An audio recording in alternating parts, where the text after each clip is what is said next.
Oke, mari kita langsung gali materi yang Anda siapkan ini ya. Fokusnya menarik banget. 8 teknik dari Jepang buat mengatasi rasa malas. Ini dari buku The Art of Laziness kan? Kita coba bedah esensinya nih, biar bisa Anda terapkan. Siap?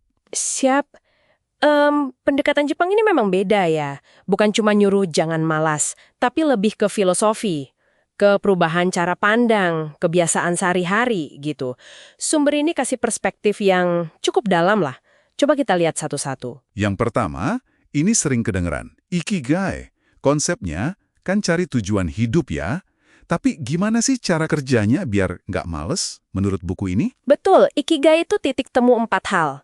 Yang Anda suka, yang Anda kuasai, yang dunia butuh, dan yang bisa dibayar. Nah, sumber ini menekankan, kalau kita jalan di irisan itu, motivasinya datang sendiri, alami, bukan dipaksa. Oh, jadi bukan cuma soal passion ya, tapi keselarasan itu. Iya, keselarasan yang ngasih energi. Kalau nggak selaras, ya wajar aja kalau rasanya males gitu. Oke, jadi Ikigai itu fondasinya. Lanjut, Kaizen. Ini soal perbaikan kecil tapi terus-menerus. Kayaknya simple, tapi kok susah ya kadang. Nah, Kaizen tuh kan filosofi 1% lebih baik tiap hari. Kekuatannya tuh di psikologisnya. Langkah kecil nggak bikin gentar kayak target gede. Tapi, ya itu, sumbernya bilang jebakannya itu di, nggak sabaran. Sama nggak konsisten. Ah, iya. Pengen hasil cepat ya? Betul. Jadi kuncinya itu pecah tujuan besar jadi aksi harian yang spesifik banget. Dan rayakan kemajuan kecilnya. Jangan diabaikan. Oke. Ini nyambung ke pola pikir juga. Ada lagi Shoshin, pikiran pemula. Gimana ini bantu lawan males, apalagi kalau hadapi hal baru atau susah? Shoshin ini dari Zen Buddhisme. Intinya, hadapi tugas itu tanpa ego, tanpa merasa udah tahu. Kayak kosongin gelas dulu gitu. Sumbernya ngutip Shunryo Suzuki kan? Di pikiran pemula banyak kemungkinan, di pikiran ahli cuma sedikit. Menarik. Rasa malas itu sering muncul karena kita ngerasa terintimidasi atau sebaliknya, ngerasa terlalu jago jadi malas ngerjain dasarnya. Dengan Shoshin, kita lebih mau belajar, coba-coba, nggak takut salah. Kayak ngeriset ekspektasi aja. Kalau tadi soal pikiran, ada yang fisik banget nih. Hara Hachibu, berhenti makan sebelum kenyang. Kok bisa nyambung ke energi? Sumbernya jelasin koneksi fisiologisnya sih. Kalau kita makan sampai kepenuhan ya, lebih dari 80%, sistem pencernaan kerja keras banget. Akibatnya, energi tubuh kesedot ke perut. Jadinya yang ngantuk, lesu, gampang kan jadi malas habis makan. Oh iya, benar juga ya. Sering kejadian tuh.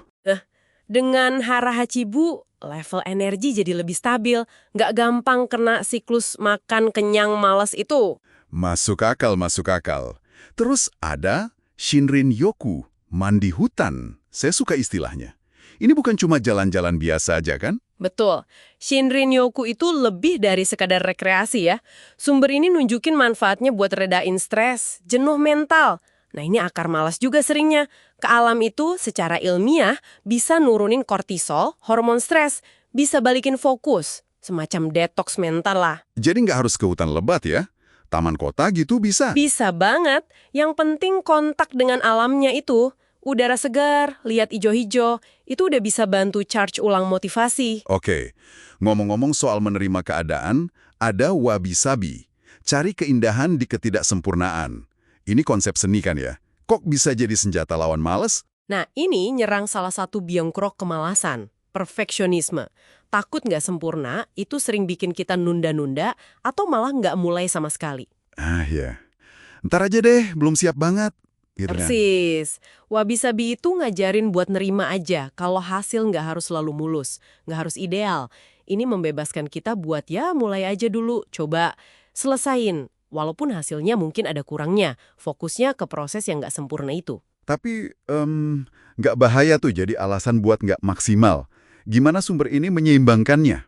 Mungkin dengan dua yang terakhir ini ya, Ganbaru dan Gaman. Pertanyaan bagus. Wabi-sabi bukan berarti asal jadi kok. Nah, disitulah peran Ganbaru. Ganbaru itu soal berusaha sekuat tenaga, bertahan, kerahkan semua upaya. Jadi tetap usaha keras ya? Iya, fokus pada usaha maksimal yang bisa kita kontrol. Persistensi itu penting. Nah, kalau gaman ini lebih ke ketahanan emosional. Jaga martabat pas susah, sabar, nggak ngeluh berlebihan, tetap tenang walau lagi sulit atau gagal. Oke, jadi wabi-sabi nerima hasil, Ganbaru mastiin usahanya, Gaman jaga sikap pas ada masalah. Gitu ya? Tepat. Jadi ketiganya itu saling melengkapi.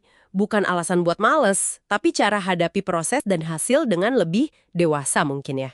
Jadi kita udah bahas Ikigai si tujuan, Kaizen si proses kecil, Shoshin si mindset pemula, Hara Hachibu and Shinrin-yoku soal energi fisik, terus Wabi-sabi soal penerimaan, dan Ganbaru and Gaman soal ketahanan.